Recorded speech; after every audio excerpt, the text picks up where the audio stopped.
I moved to New York City after college to become a journalist or writer, and I've been telling stories for pretty much my whole career. I was drawn to come to New York, partly because of the energy, but certainly because of the possibility for storytelling. This was a truly electric city. One thing that I always appreciate about stories is they take you into a new world that you're not familiar with, that you've never been a part of. Hello and welcome to Creativity for Sale podcast, a show to help you start and grow your life-changing creative career and business. My name is Radim and creativity changed my life. You see, I believe creativity can change your life too. I even wrote a book about it and it inspired this podcast. I've set out to interview the world's most brilliant creatives, designers, writers, musicians, makers and marketeers about their life-changing experiences with creativity. If you ever wanted to know how people go from their humble beginnings to the pinnacle of their success, our conversation should provide you with an intimate look into triumphs, challenges and untold stories behind their creative endeavors. We also discuss the highs and lows of creative careers and creative life. So, thank you for joining me on this exploration of passion, creativity, innovation and the boundless potential within us all. Let creativity change your life. Are you ready?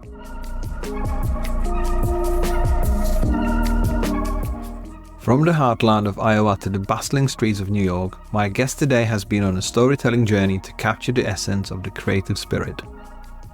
He's a natural-born raconteur who traded cornfields for skyscrapers to pursue the myriad of tales that only Big Apple can offer.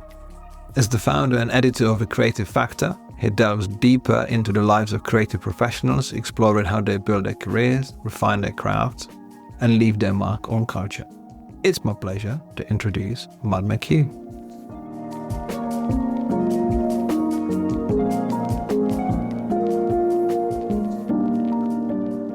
Hi Matt, I'm so pleased to have you on my show. How are you doing today? I'm doing great. Thanks for having me. I was truly excited to actually have you on because you are one of the true storytellers.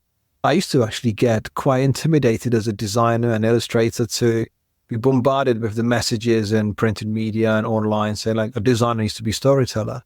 And you're like, most creatives are kind of lucky to string a sentence together, even be actually telling stories. But before we get into that topic of today, for those who haven't heard of you, how would you describe yourself to them? Sure. Well, I am a storyteller. I think that's a good description. I moved to New York City after college to become a journalist or writer, and I've been telling stories for pretty much my whole career. I started at Vanity Fair. I was on the more traditional publishing side for many years. And then I switched over to the brand side and worked for Adobe as their editor-in-chief for a number of years. And then always wanted to sort of launch my own publication with a big focus on creativity and creative professionals. And so a couple of years ago, I launched The Creative Factor. And that's a sort of a global publication that tells stories about how people build their careers, how they master their crafts, and how they use their creativity to shape the culture. And so I've been doing that. I'm the editor-in-chief of that. We have readers in over 100 countries, and I think our stories were read over 100,000 times last year. I forget the exact number, but it was a good amount of stories. So I would say I love telling stories, and I would say it's certainly central to my career. And I was remembering, we were chatting, we met, I think it was 2018. We were at a conference, and the topic was telling story. So it's a good, and now you've gone on to write many books, many stories. So I think you've learned the craft. Thank you. I mean, it's a compliment, especially for someone like you. You mentioned that you moved from home to New York City. Where did you come from originally? I came from just about the middle of Middle America, Iowa City, Iowa. All of our creativity went into our name. We just named our town after our state, Iowa City. So I grew up like in the heartland. For those global listeners who might not be as familiar as where Iowa is, it's just west of Chicago. We always just take our outer borough of Chicago. So grew up there, spent 18 years of my life there.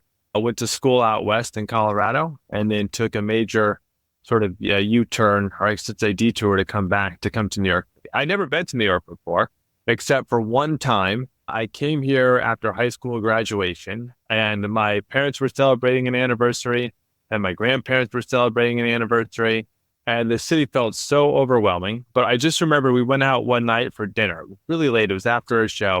Like 11 o'clock at night. This is pretty late for me, especially being from Iowa, where things close relatively early. And we walk into this restaurant and it's like packed and people are sitting down for dinner. And I'm like, I don't know if I'm going to have dinner at 11 o'clock every night, but I like the vibe here. And that sort of is always in the back of my mind. This was a truly electric city. And I've been really just proud to call it home for many years. So would you say that I think we got sometimes like poetical sort of impression of cities like New York or London or Tokyo. Would you say that the sort of diverse stories from kind of New York, how we sometimes fantasize about these things, were potentially your draw? Because I know about Iowa only because of a band. There's a band from Iowa that's quite famous. And I would say they're storytellers in their own right. They've created something which is quite sort of unique to them. I mean, they're not the only band with masks and stuff, but they can't put Iowa on the map for a demographic of my kind. But with the draw of New York, you said, like, dinners at 11 o'clock at night and stuff. Was that quite a different experience to back home and to Colorado? Or how would you say that? It definitely was. I was drawn to come to New York, partly because of the energy, but certainly because of the possibility for storytelling. In college, I wrote a big paper on this author named Tom Wolfe. He was famous, sort of like a new journalist. He wrote a book called A Man in Full, which is now sort of a mini series on Netflix. He wrote a book called Bonfire of the Vanities. He was somebody who would write these really big volumes, and I would laugh throughout the whole book because they were just hysterical to me. I was like, I love storytelling because it makes me laugh. It entertains me. And Tom Wolfe came to New York after college to sort of try his hand at becoming a writer. And I was like, well, I want to do that too. I think New York gives you a couple of things. One, it is the media capital of the world. So there are built-in professional paths here for people to succeed. Two, it gives you a lot of stuff to cover. There's just the density, especially for a creative professional like myself, is just amazing. There's a lot of people to talk to. Our office is downtown in Chinatown, and just within walking distance of our office, I could probably find a year's worth of people to interview. Just again within walking distance, given the density. And then lastly, it's super competitive, right? Like you have some of the best here, and so you really have to be good. And if you're not good, you really have to learn how to become better. Work harder than other people, learn from other people. So I think like those three things in New York really make it a paradise of sorts for creative people. What about you? How's it in London? Yeah. I mean, I've created my own universe of explorations and, I don't know, pursuits. It's nice to be in the middle of, again, I think the second capital of the world. Maybe I would think that this is the first one, but I'm now inspired about how we operate as creative people. Like I'm deciphering the chaos of, let's say, the first 20 years of my career. When I started writing books, it was just tapping the surface about like, how do we work and how can we actually enjoy it? Because as you know from many conversations, I'm sure, like creativity is not meant to be easy. We dream about it being easy, but it's not. And when you put lots of people together with various backgrounds, various ailments, traumas, unresolved issues, and say, here's the creative team, let's do some great work together. Of course, like some of the trauma is going to manifest itself in interesting ideas, but you're going to have friction, you're going to have bad reporting, bad briefing, bad feedback, the kind of stuff. And I always feel like, how is it possible that we can scale it down and actually enjoy it on client side and studio side? And I've kind of really always kept my studio so small and nimble that we can actually really enjoy the process. Like we can really actually be involved, try to be visual storytellers, try to find ways that they can actually, I think the word nimble summarizes it, I think, in a good way. But I think for me, like the verbal side was never, and never knew that was the plan. Like that, I would always I would always mention Adrian Shaughnessy, who was 10, 15 years ahead of what I was beginning to be doing.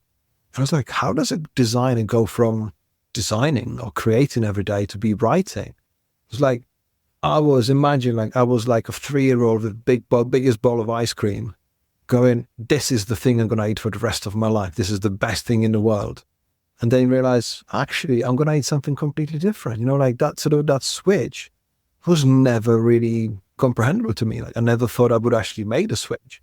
So I think it just comes with an experience because we've got our priorities, our sort of interests, our kind of obsessions.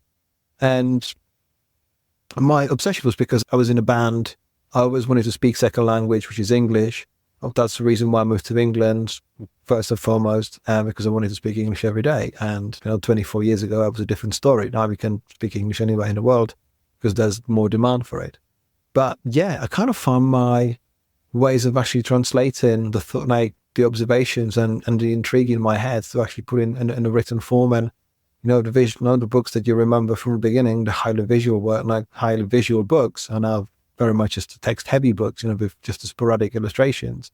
And it's been nice. It's been a really interesting journey to do that. I want to take you back to Iowa for one more time. For me, it's a big topic. So what I just mentioned about people like Adrian Shaughnessy, people writing stuff, I was never like a book boffin. I was never a bookworm. I was always inspired by rock lyrics and kind of people at this sort of more poetic side rather than reading heavy sort of prose. Of course, I read On the Road by Jack Kerouac and Naked Lunch and that kind of stuff because when you're a teenager, that makes you sound cool. But I never really understood that. So when you were growing up, you mentioned Tom Wolfe. What was actually shaping you as a storyteller to be? What were you actually reading, digesting, observing, being influenced by? I think what shaped me as a boy was ice cream. My mom in the summers would have a challenge I have two younger brothers and a younger sister. And in the summer, she wanted us to keep reading between grades.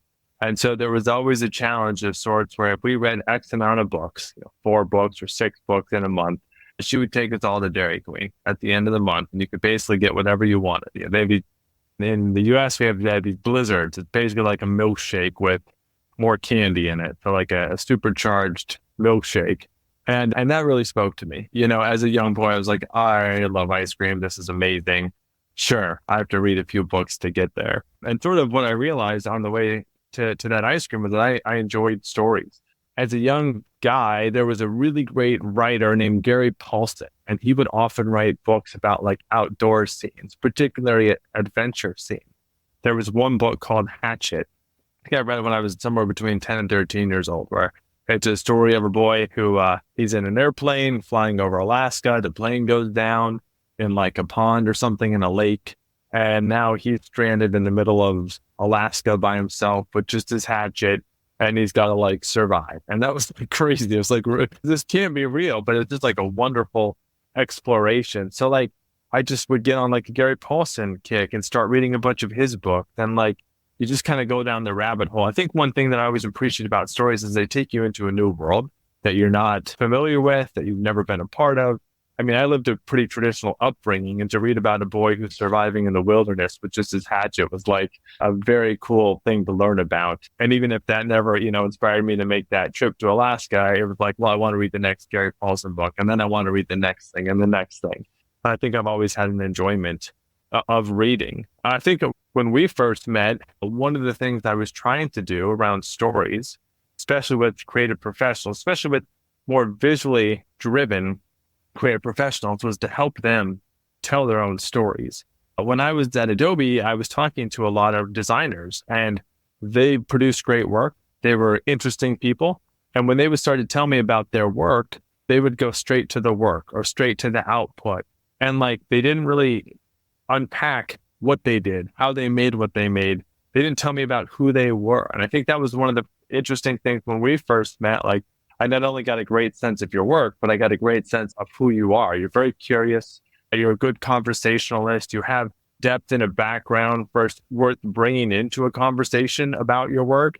I think like that just makes it more interesting. Again, the work is great. The work often stands alone, but at the same time, we can't just rely on the work. We have to market ourselves. We have to talk about ourselves. And so for me, helping creative professionals tell their story was driven by a market need, if you will.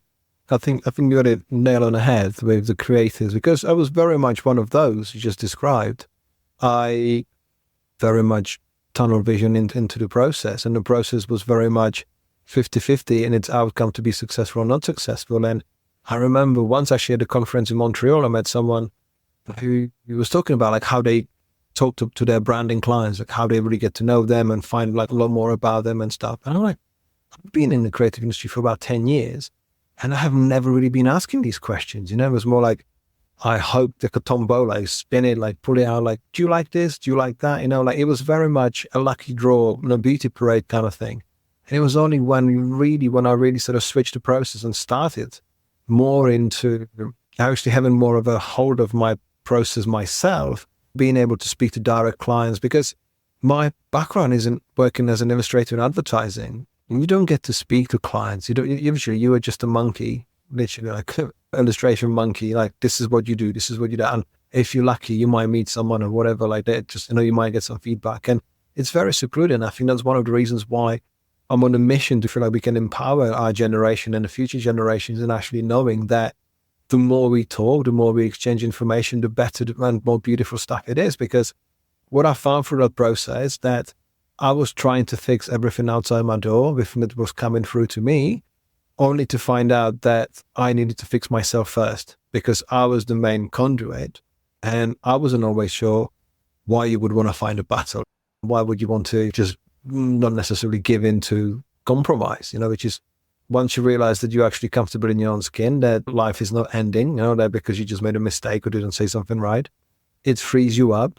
And you realize, I'm in a comfortable position. I'm actually in a secure position, and I can explore and actually open up this sort of vision and this sort of field of comfort to actually other people around me. So it's like since we've met and up till today, I've been on a great journey of discovery, through all sorts of knowledge experiments, to therapy, to understanding my role as a father, as a husband. It all plays together. And what you describe with those creatives, and as I said, I was one of them, and I know zillions of them, because for some, creativity is kind of, it's an escape, it's instant gratification. And sometimes you can actually hide behind it. It gives you identity, and that's it.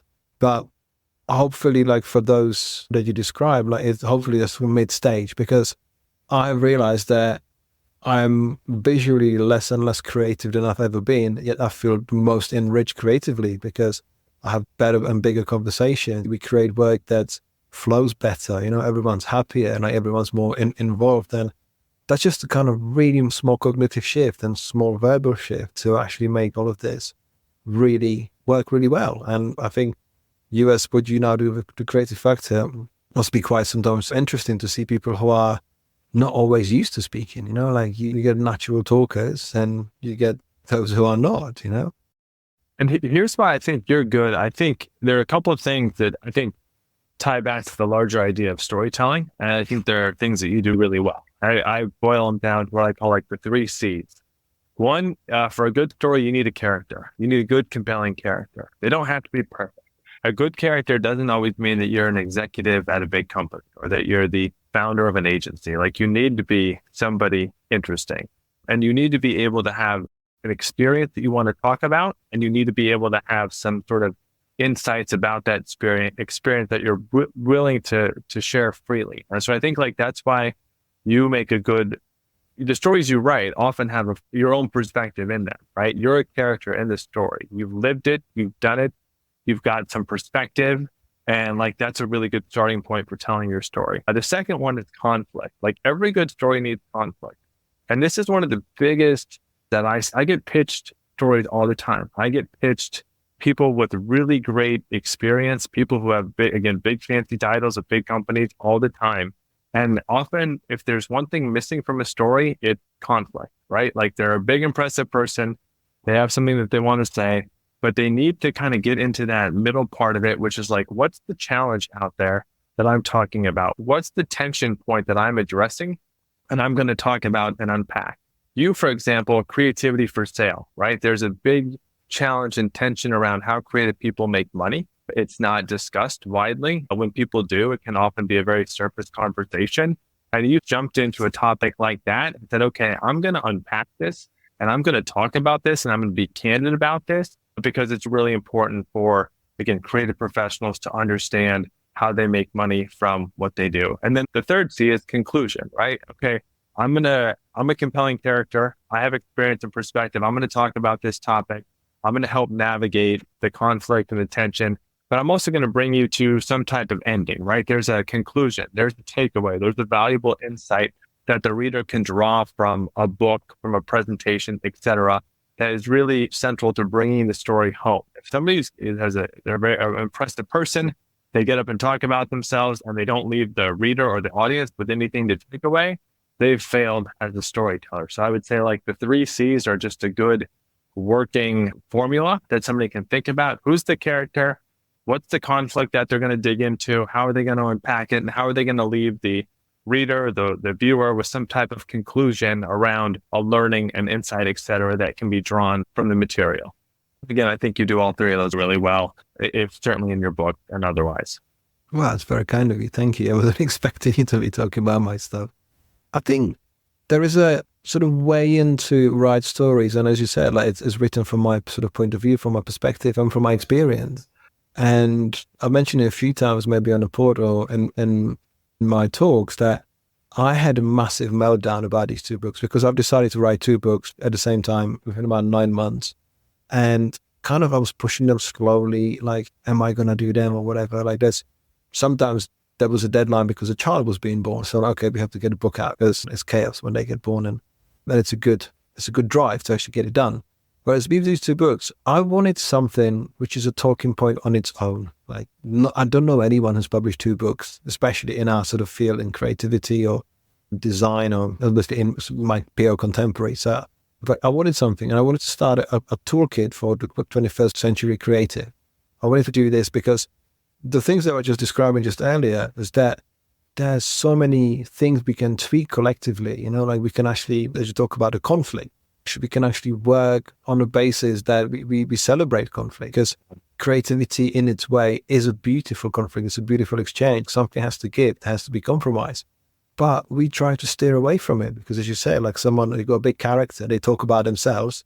Like, this is the glory stuff. This is the pretty things. I want to know how he did this. And this is actually very much the reason why I started this podcast, because I wanted to show people like what happens between came from Iowa to New York and I did this. I wanted to speak to people like, what is that magic formula? And what is the sort of magic process where it's not really magic. It's just people working really hard till they get somewhere.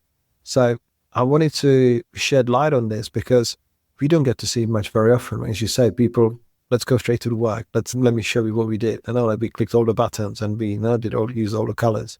And that gets very pedestrian. Like, you don't really get to find out much. So you see someone who came out of university and all of a sudden they're doing campaigns for multinational companies. You're like, that middle bit, let's open that bit as wide open as we can, because I'm very much open how it happened for me. And I still feel like it hasn't happened. I'm still working on it. It's just, you sometimes have to really step away and find an outside view to say, oh shit, actually, we actually achieved something. It's because when you're in the middle of it, when you're in the eye of the storm, it's still a storm. You don't have the view of it. So you've come from Iowa. I think I love your mum's ice cream challenge. That's brilliant. And I love what you describe. I mean, what was the flavor? Because you said it was did you say it was a blizzard? Or what did you call the ice cream? They have two flavors. One, you could get any type of mix in, candy mix in. I usually lean towards Butterfinger or a Reese's Peanut Butter Cups, both of which I think are not like technically candy. I mean, they are, but I don't know if there's actually any real like chocolate in them. I think it's just like bark with chocolate coating, but it was delicious when you're in grade school. For me, just to talk a little bit on what you just mentioned, it was not smooth sailing coming to New York. When I was about to graduate, I made sort of 2 lists. And the first list was like all the natural things I should be doing. And the second list was like the things I would never do, right? The things that were too big or too far out of my realm or whatever. On the top of the second list was like, move to New York and give it a try. And I think the challenge certainly sparked my interest in pursuing that. And I didn't know anybody in New York City. I didn't have a job, didn't have a place to live when I moved here. I packed everything I could fit into 2 suitcases, which is how much you could carry at the time, I think, without being charged extra on airlines. Bought the one-way plane ticket and thought I would try it. I had saved up some money from working in the summers in college. So I had it was like $8,000 or something, which felt like a lot, but it goes fast in New York City. I was able to get an unpaid internship at Rolling Stone during the day. So I would work at Rolling Stone from like 10 to 3 o'clock in the afternoon. And then at 3 o'clock, I would leave and I would go to this private boys' school because I tutored a 6th grade student. So I used a site called Craigslist to find a mom looking for a tutor for her son.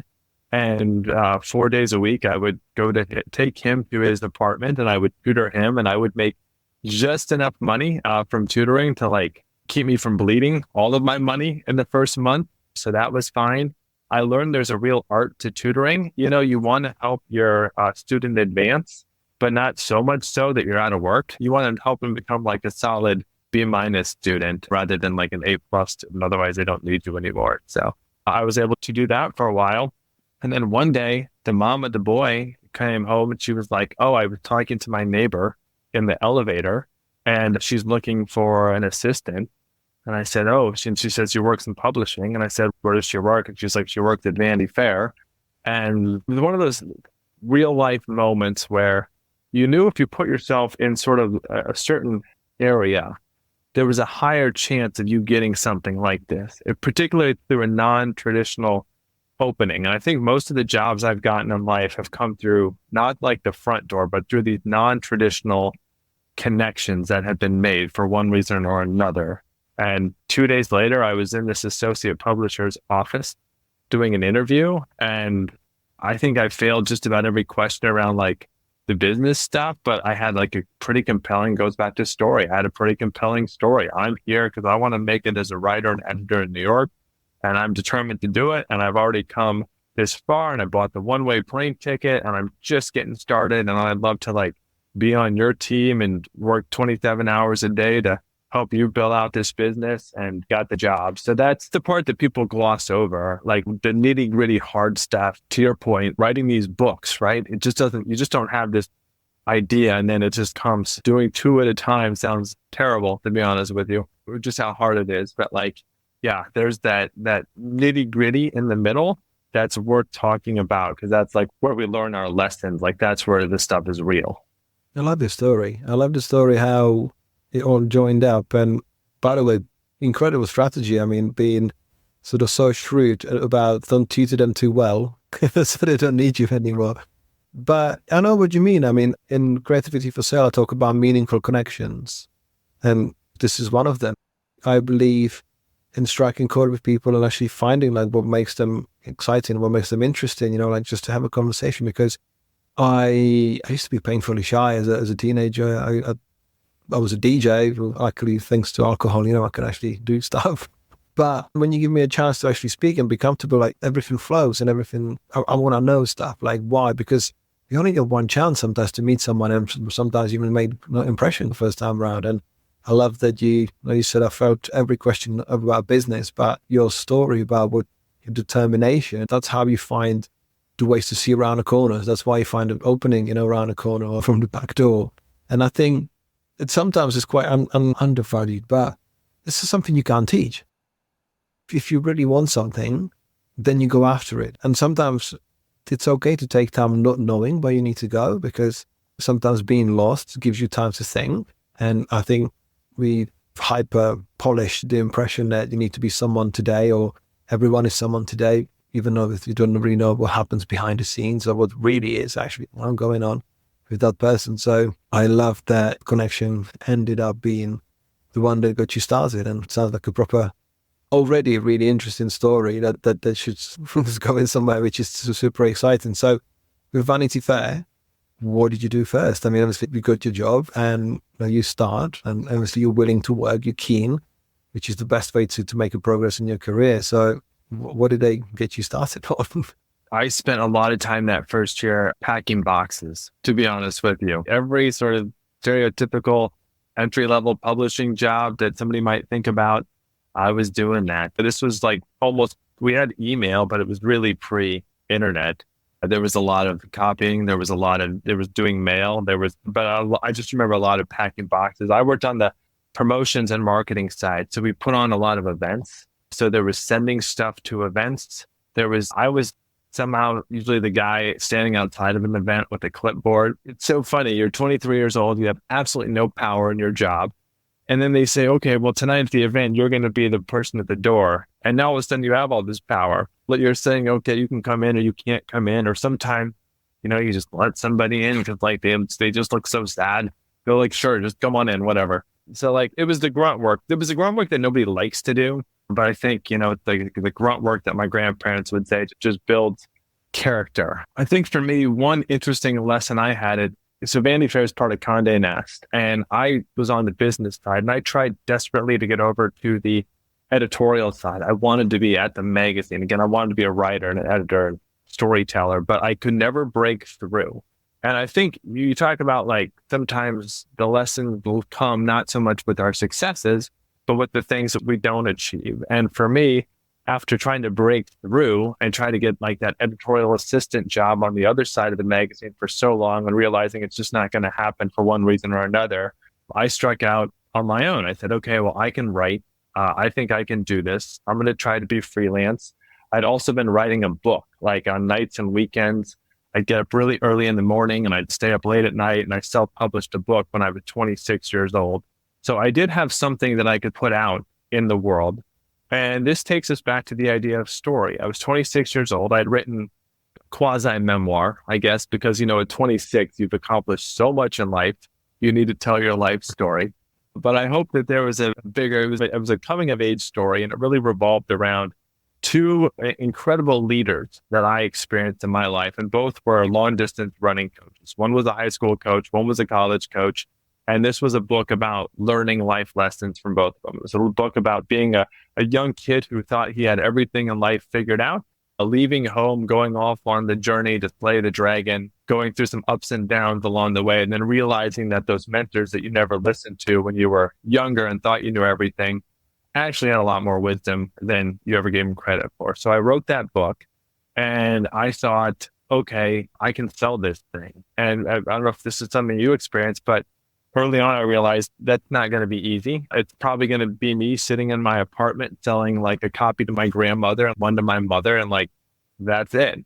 And so I realized I needed to tell a story. I needed to make this book come alive beyond the walls of my apartment, because I'm 26 years old. I have no publishing track record. Nobody knows who I am.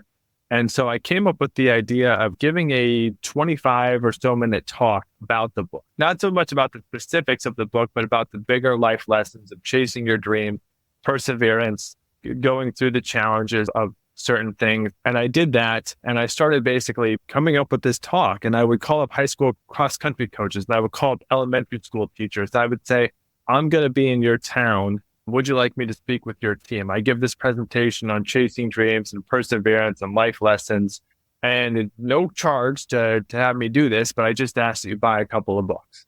And I started to do that, and I started to sort of just blindly reach out to a lot of people. And then every time I would go out, I would give this talk. And the talk was really important because it's marketing yourself, it's telling your story. Before somebody's going to pick up a 100-page book, you want them already wanting to read that 100-page book. And so like that was really important for me to learn how to do that and to tell this story. And it goes back to something you said earlier, which was like nerves. I'm a very introverted person. I can speak publicly, but it's not like I love it necessarily, but you have to learn how to push yourself in front of strangers and capture their attention and be comfortable being a little awkward or feeling a little awkward while you're out there. And then hopefully resonating or hopefully sharing something that resonates with that group of people. So I definitely feel when you speak, and you're a very good speaker, and you're a very, a prolific public speaker, that's not easy, but story is central to all of that. Thank you, Matt. I mean, you're very full of compliments, and thank you. Thank you for saying such kind words. There is something when you said, like, is the word uncomfortable. Like, we want to be comfortable. We tell ourselves the comfort is where the good things happen. But again, going back to the conflict, the public speaking, especially to promote the book, is so important. And especially with the books that now I publish, and they need to be virtually opened. Like, to tell people, like, there's an intriguing title. Obviously, we all work on a subhead. Like, how do you create a sort of brand, almost like a branded product that speaks from my soul into the ether to speak to the other souls? And how do you do it? Because I was lucky at the beginning because my books were highly visual. So I was already known for doing a particular thing. People were like, oh, I like your work. And that's in a printed format. So I was gradually building an audience and a kind of like a runway. But having switched to actually just highly written word rather than publishing pretty pictures, it's a different challenges, but it's challenges that I've always wanted to have because I kind of feel like for example, personally found the back of the Photoshop. Like, you do one thing, and I've reinvented my career many different times, from design to illustration to art direction, all kind of stuff. But I think we find that sort of that point of natural inflection where, like, this is it. And in a saturated market, if you do the same thing as everybody else, it's really hard to break through, because all of a sudden I've removed myself virtually from Behance. Like, I've barely posted anything in like 10 years, and I've put myself on Amazon out of all places. Okay, this is my playground now. This is my so-called competition, more than actually this is my traffic drivers.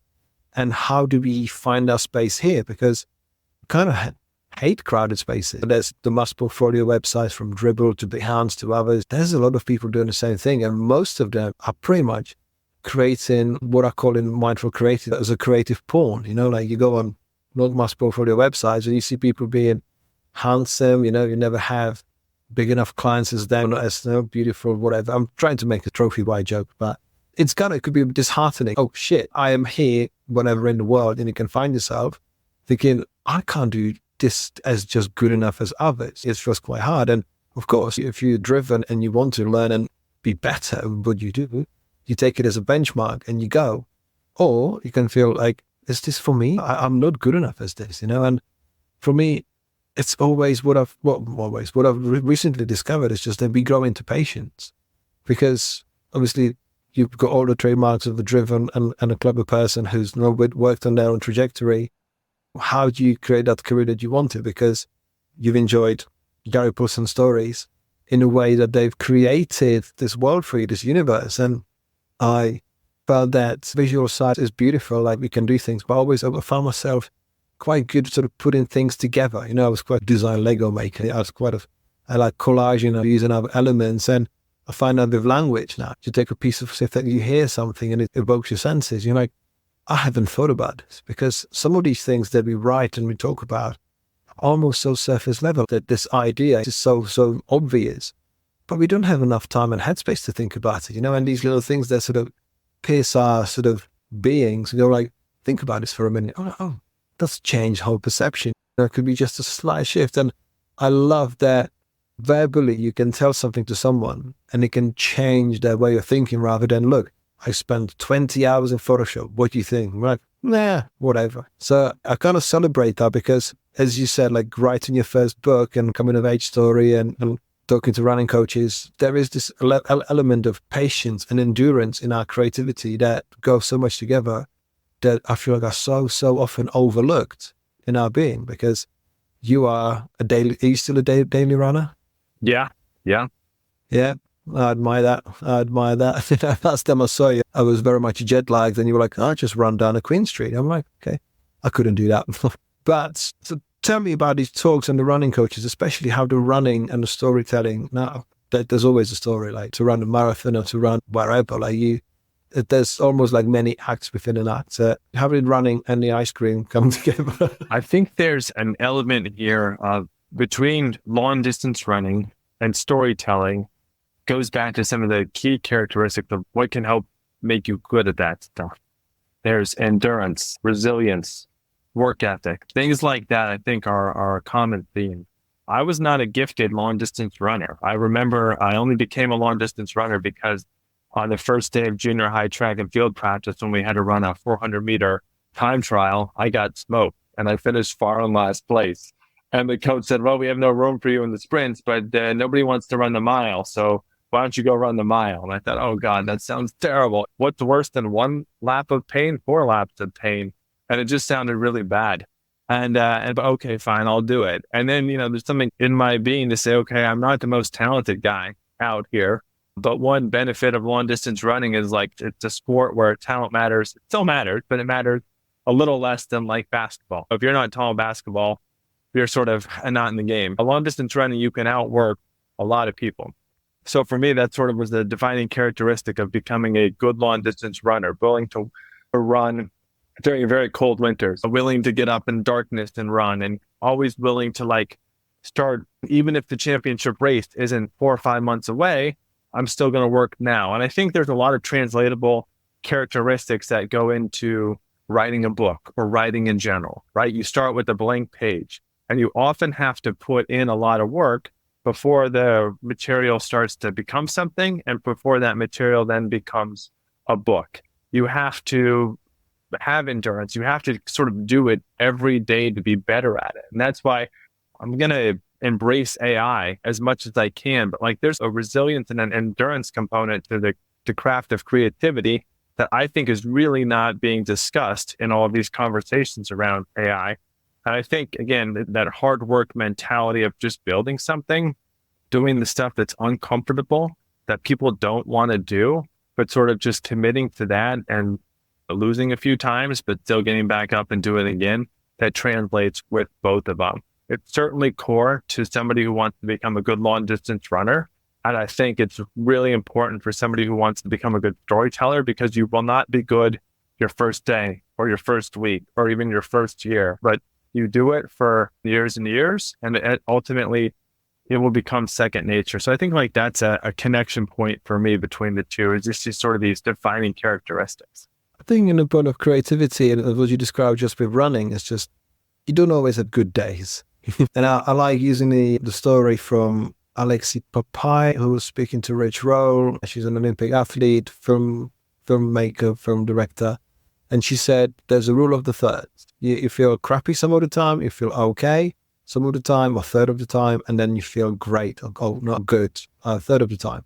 And it has to oscillate between the three, because if you feel crappy all the time, then you may be pushing too hard, unless you're not giving yourself enough rest or space to think in a creative sort of measure. Whereas if you feel just okay, you're not doing either of the things, pushing yourself, rest into it.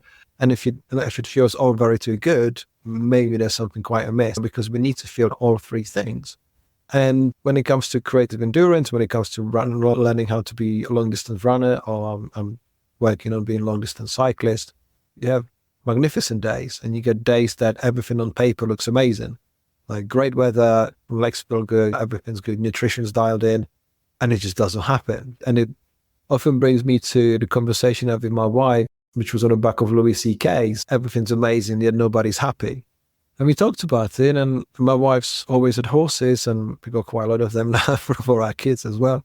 And she said, just because you give horses a hay and water doesn't mean you will change their life. It just depends on their mindset. It depends, how they feel. And that kind of feels like if you just give everyone the latest tech, the latest creative tools, that doesn't mean that the magic will happen. We actually have to apply ourselves, and sometimes this will go well, sometimes it won't.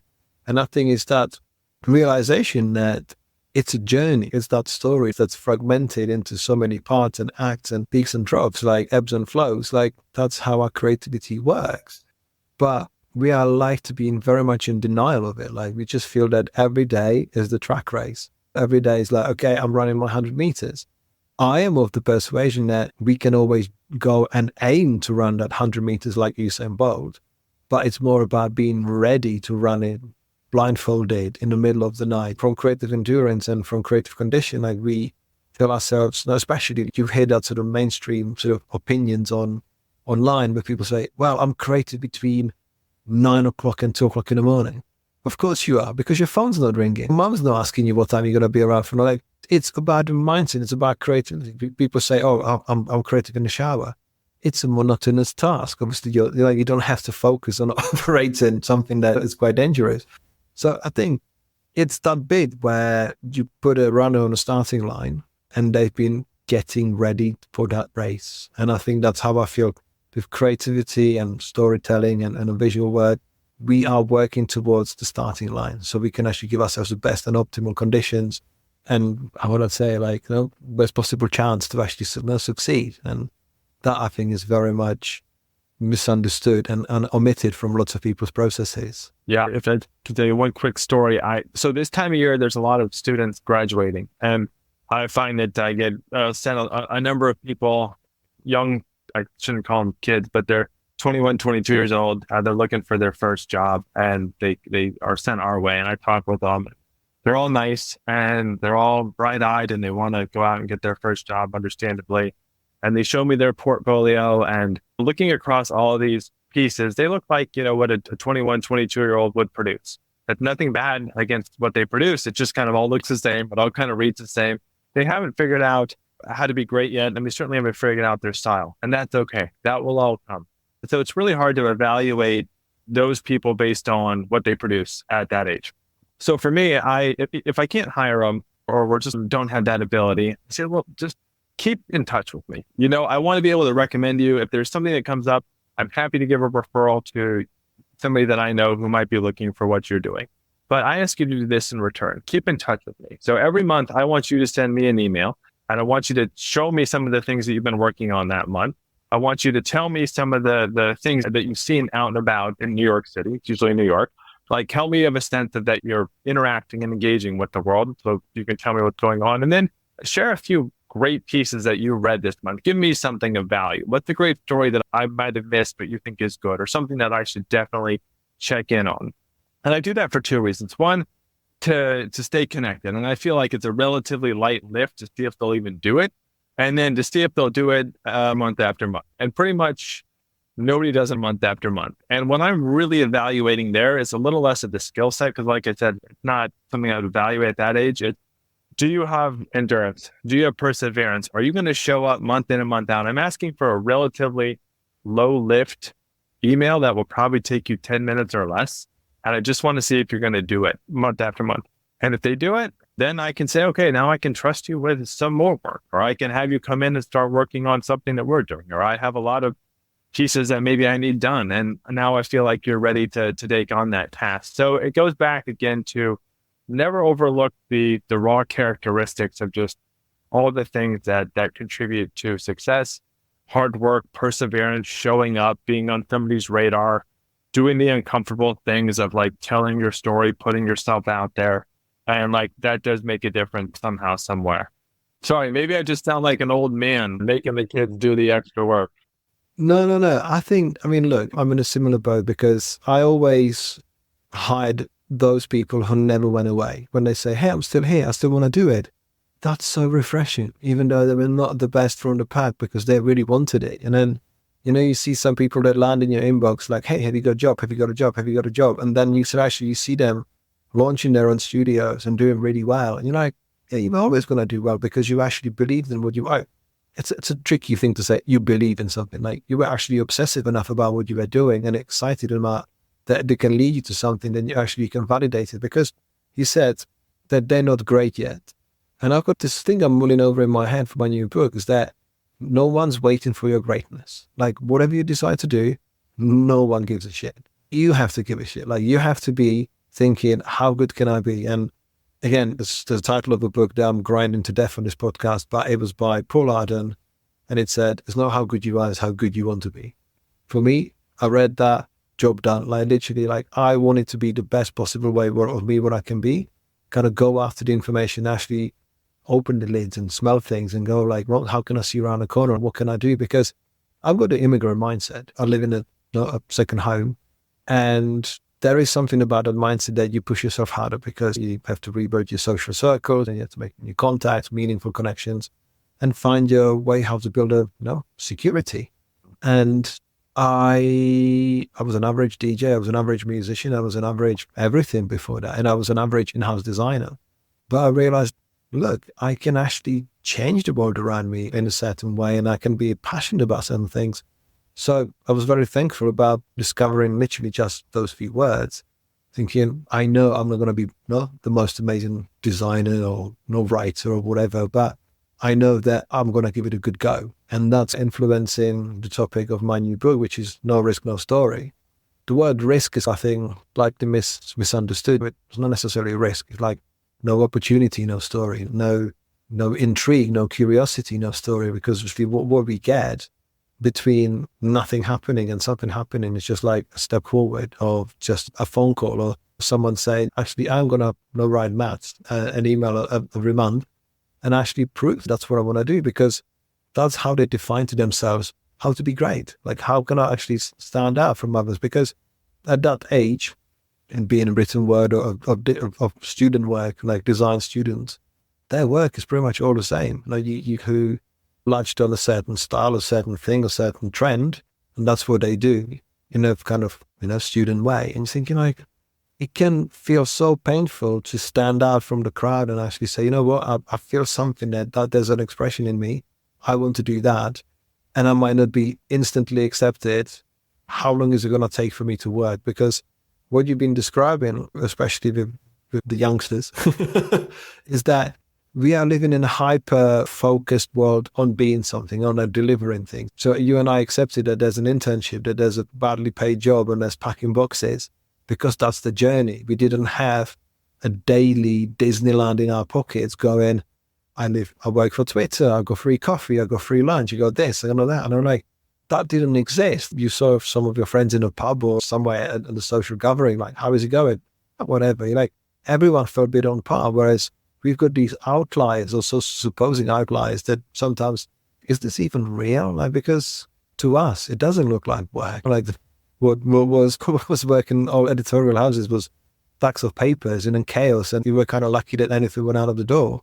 So yeah, I like that you're pushing people to do that. But I want to take you back to Vanity Fair and kind of find your way to Adobe. Like, how did that happen? Because that's where we met, and still we'll talk about where you've gone on to afterwards. But yeah, Vanity Fair to Adobe, how did you do that? That was one of those experiences of sort of working at something for 5 years and having it not work for 4 years and 364 days.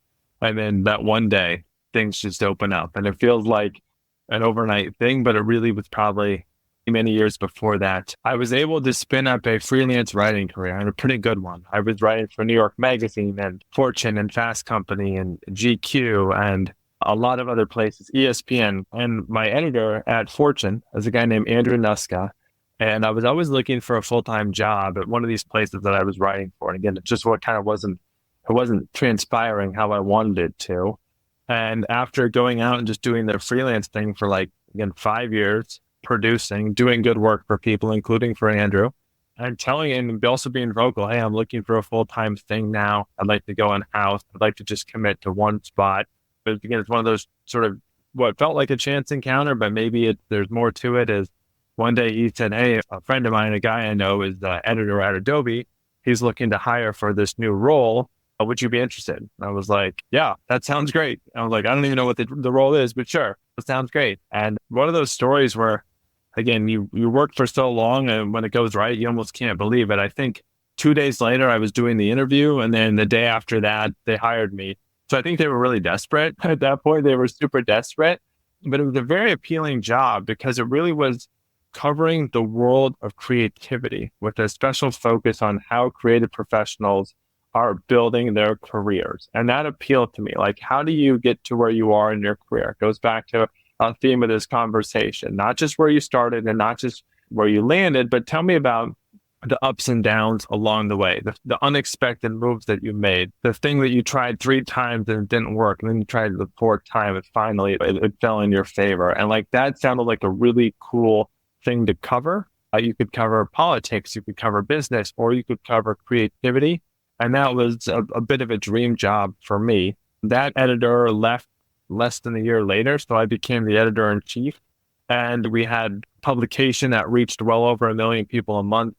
We had a big 1,000-person conference at Lincoln Center every year that sold out. So that was a really wonderful just chapter in terms of what I was doing.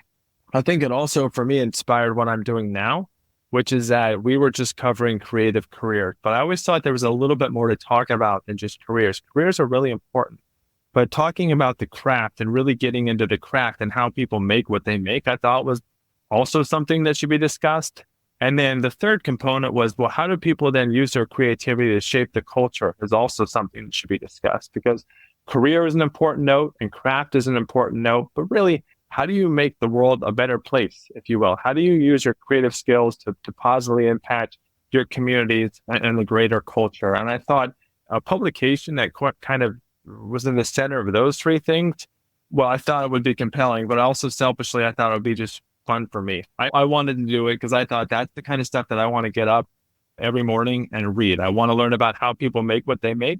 I want to learn how they turn their craft and use that as sort of a stepping stone in their career. And then I want to know about the ways at the highest level in the world that creative people are shaping the culture.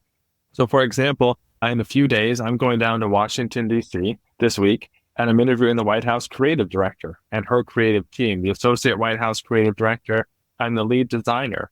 That's a cool story to me. How do these 3 people who work for the White House creative team use, what they do to shape shape a country. And I think like that's the type of conversation that we can and should be having in the creative world.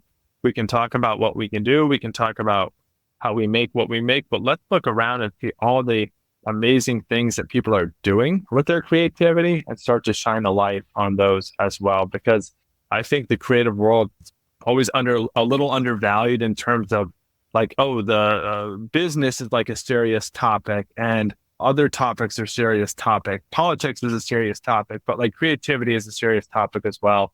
And that's why I like doing what I'm doing now. That's amazing. I was a big fan of 99U. I think the publication had some incredible production budget, because I remember when you and I talked, you had the double page spread with foil on names. I think there was the double page for the 99U conference. And you're like, yeah, that was an expensive page because you want to do amazing things, like push the boundaries and push the envelope. But I wasn't surprised with Creative Factor. Like, it's taken a while to grow it to where it is now. But again, it's that endurance, is that sort of the element of being able to run a race. And I think you've grown into an incredible source of sharing stories from places that you would not always expect. I think you already had someone from White House on your magazine, and you got others that I liked to explore, and it was nice to be part of it. You were like, oh shit, actually I'm next to Mauro from Pepsi or whatever. He's like, we are all the same human beings. We just we might be looking at the world from slightly higher place, but after all, when it all is said and done, we are all equal.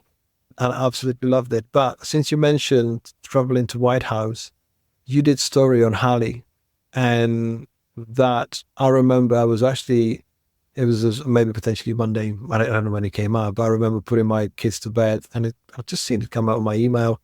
I opened it and I just stopped everything. Like, the kids were going to bed later because I was like, this couldn't stop it. Obviously, I've seen like firsthand when obviously Hallie, obviously I've seen his progress as from what he did with his company, obviously then going to Twitter and then having the famous sort of conversation with Elon Musk online. I was like, oh, okay, let me read this, because like it was visually engaging. It was interesting. Obviously, that story is so compelling, not because just what happened with Musk, but who he is and what he does now. And I'm like, oh my God, this is incredible. So I need to share it right away. Like, no kids, go to bed 10 minutes later. I'm like, literally, I had to tweet this.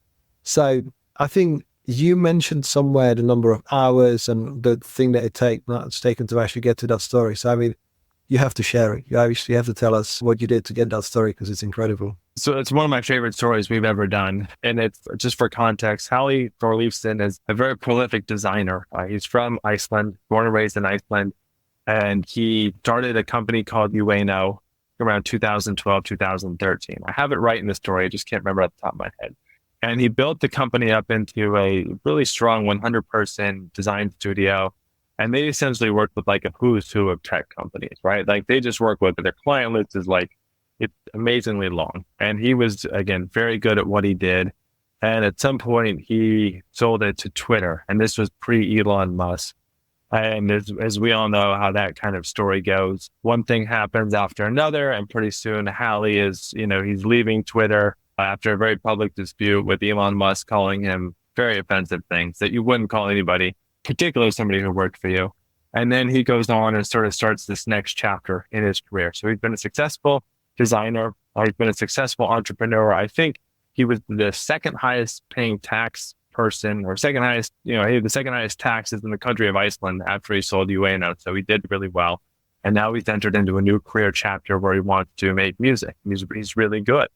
I think that was really intriguing from a surface story, because again, you've got a compelling character in Hallie. You've got a bit of conflict. What does this person do next? And then you're searching for a conclusion in the story. But I think for us, there was something even deeper as part of that story, which was that Hallie was born with muscular dystrophy. He, from an early age, was teased by kids in his class because he couldn't walk like everybody else. He started using a wheelchair in his 20s. He stopped driving in his 30s. And he uses a wheelchair today. And he's just, I would say, had a very challenging life in that regard. So not only is he incredibly successful in one part of his life, he's facing this, again, hard reality in another part of his life. And I wanted to sort of square that away with who he was and all the success that he's had with the human side of him. So we believe in telling compelling stories, and we believe in what you have to do. It goes back to resilience and perseverance. If I'm going to tell us that story, I need to go to Iceland. And so in the dead of winter, I went up to Reykjavik, and I barely saw the sun like the 4 days that I was there, and it was super cold. And I spent a lot of time with Hallie getting his story and hearing about the things that he's had to overcome, and hearing about how he's grappling with being in his late 40s and figuring out what comes next. Again, he's an incredible creative person. He produces the most fantastic things. At the same time, his body is breaking down. And how does he reconcile those two things with what's going to be, the next chapter of his life? And right now, his music gives him a really important outlet for that. He can create, as he always has. He can create with his hands and with his heart and with his sound. He can let out some of the emotions that he feels and that he's feeling with his body through his music, and he is. And I just thought nobody had ever really told that story as completely as hopefully we did. And that was something that we wanted to do. The piece is definitely long form. I think it takes almost 20 minutes to read the full piece, but we gave it a really nice look and feel, really rich look and feel on the site. And right now, readers have spent close to 100,000 minutes reading just that one piece. So we know people are not only reading it from the analytics, but that they're spending the whole time reading it. And we think it's worth telling longer form stories in a snackable era, as long as they have compelling character, conflict that we can dig into, and some sort of conclusion that we can wrap our head around at the end of the piece. So that's a story that's really connected with readers. And it's a story that's opened more doors for other stories with people who we might not have necessarily gotten in front of or as easily as we have, but it's really, I think, caught people's attention, and we're proud of it. Thanks for the kind words about it.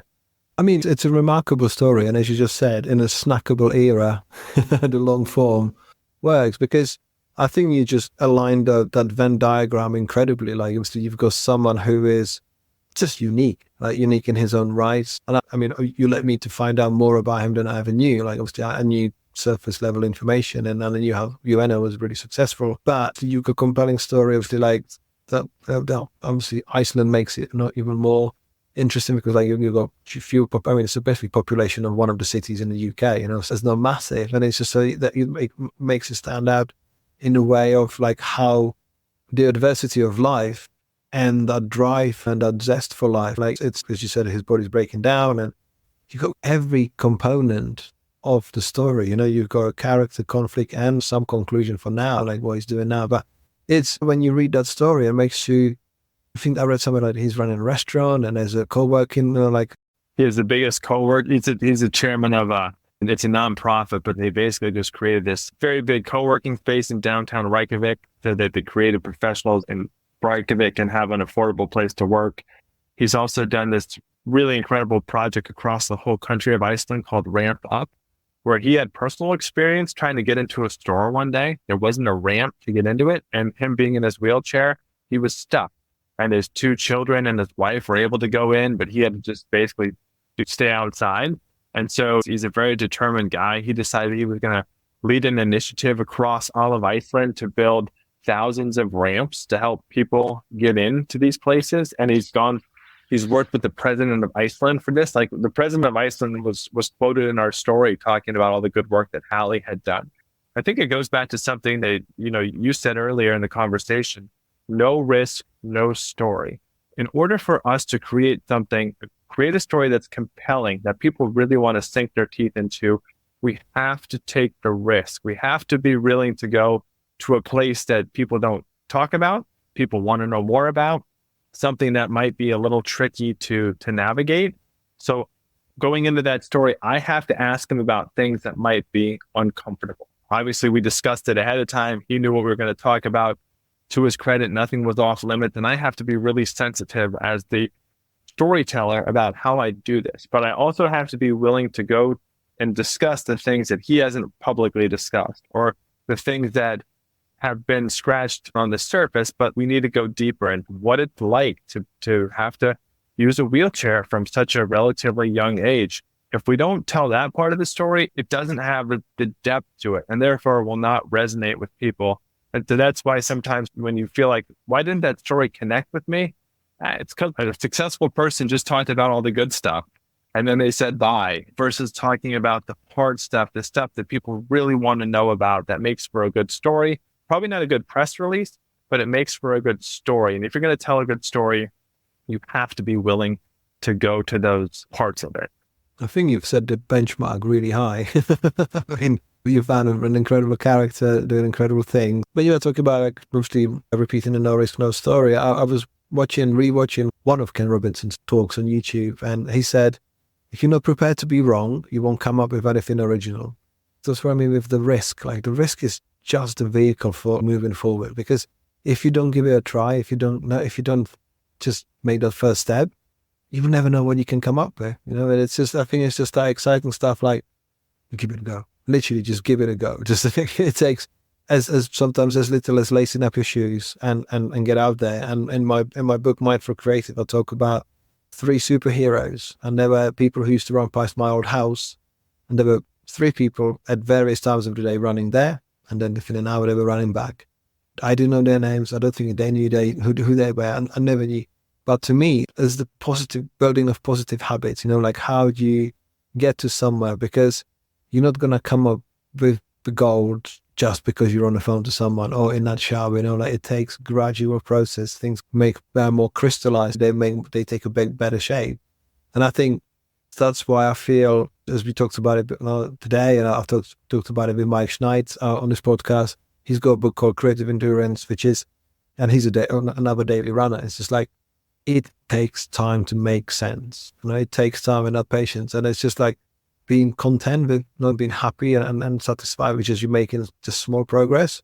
It's always super exciting. So I love what you do, and I'm kind of intrigued. What's the next step? What's the next vision? Because, you know, as a runner, you always know what you need to do on the next mile. So what's the future of the Creative Factor? I went full time on this business a little over a year ago. And for us, we had the goal of just growing our audience size, but more so in the background, making sure that we can run a successful, sustainable business. Like, I knew that if we were going to be creatively excellent, we also have to have a really good business, i.e. we need a good amount of revenue. And for us, our huge focus of this first year, which is going out and sort of increasing what we do on our publication side. And we also have a brand content studio where we work with corporate clients to help them tell their story. And we're in a really good place this year. We have 5 main clients, all of whom are wonderful. And we have pretty significant programs with them. So that's been like, again, it's not a story related, but it's like career and life related. If we don't have a good business, we don't have a business. And so for us, that's been a huge focus to get that underway. We have 2 other exciting things on the publication side that I'm really looking forward to launching this summer. One, if Hallie was at one end of the spectrum, the longer form pieces, we're going to the completely opposite end of the spectrum. And we're doing these short form creative exercises that we're going out to some of the people that we admire in the creative community and asking them to share with us the things they do to warm up their what's their warm up exercise for their creativity? What's a sketching routine that they do? What's a writing routine that they do? Something that's a bit more interactive for people that they can use when they're staring at that blank page, for example, or when they're just looking at a daily process that they can do to help them get in the right creative mindset.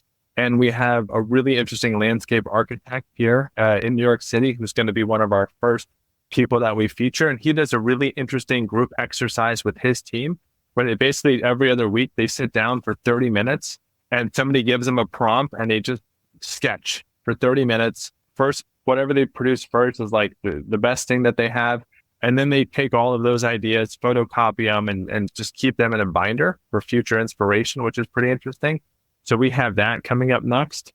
And then on the longer form side, there's a really just very funny comedian, and that's probably an oxymoron, but just a very successful comedian. She started her career wanting to become a lawyer, and she got a law degree and she practiced law, but always wanted to pursue comedy. And then she has risen up. She's an opening act for one of the biggest comedians here in the States. She's been very successful. And she had a life-changing accident a few years ago. She almost died. And it was a really traumatic event. and it's had a huge impact on her and sort of her physical being.